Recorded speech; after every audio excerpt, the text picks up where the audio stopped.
Tomato দিয়ে ফলি মাছ ভুনা। আর এটা কী দিয়ে করবো সেটাই আপনাদের সাথে শেয়ার করতেছি। আজকে হলো মাহি রমজানের প্রথম সেহেরি, তো সবাই ভালো রান্না করবেন, সবাই ভালো মন্দ দিয়ে খাওয়ার চেষ্টা, আল্লাহ তৌফিক দান করো। তা আমার যা আছে আমি আল্লাহর কাছে শুকরিয়া আদায় করি, আমি অনেক ভালো আছি। আমি মাছগুলো ভুনা করবো আর আপনাদের সাথে শেয়ার করতেছি। রান্নাটা আমার অল্প, আমার পেঁয়াজটা অল্প, আমি সবসময় অল্প কিছুই রান্না করি, অল্প অল্প দিয়েই।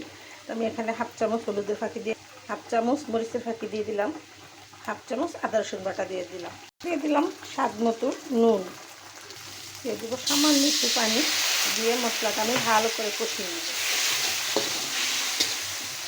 আমার মশলাটা কষা হয়ে গেছে, আমি এখন টমেটোটা দিয়ে দিব।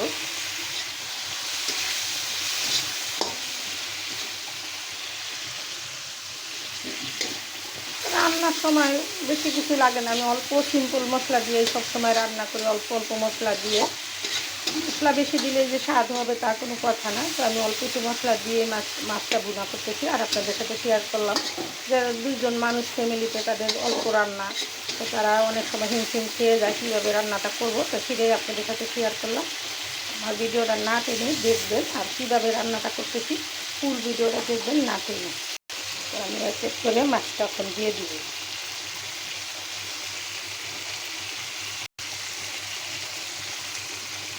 দিয়ে দেবো সামান্য একটু ঝোল।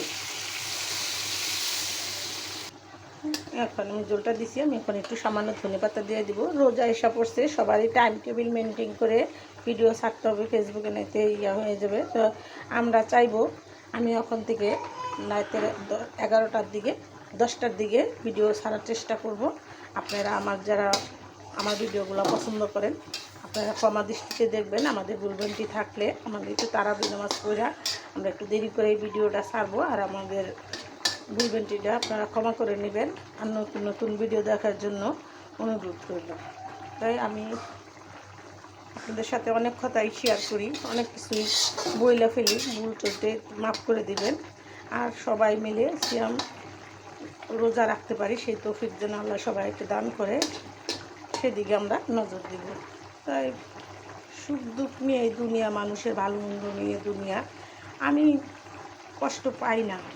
আমার আল্লাহ যে রিজিকে যা রাখছে তাই আমি সন্তুষ্ট। আমি আল্লাহর কাছে হাজার হাজার শুকরিয়া আদায় করি যে আল্লাহ আমার অনেক ভালো রাখছে। আমার থেকেও মানুষ অনেক কষ্ট করে। তাই কিছু কিছু ক্ষেত্রে মনটার ভিতরে অনেক কষ্ট হয় যে সব থাকেও যদি না থাকার মতোই থাকতে হয়, তাহলে সবচেয়ে বড় কষ্ট আর কিছু না। তো আপনাদের সাথে অনেক কথাই শেয়ার করি, আপনারা আমার কথাগুলো ক্ষমা দৃষ্টিতে দেখবেন। আপনের থেকে পর অনেক ভালো। আপনাদের সাথে কথা বলতে বলতে আমার রান্নাটা হয়ে গেছে।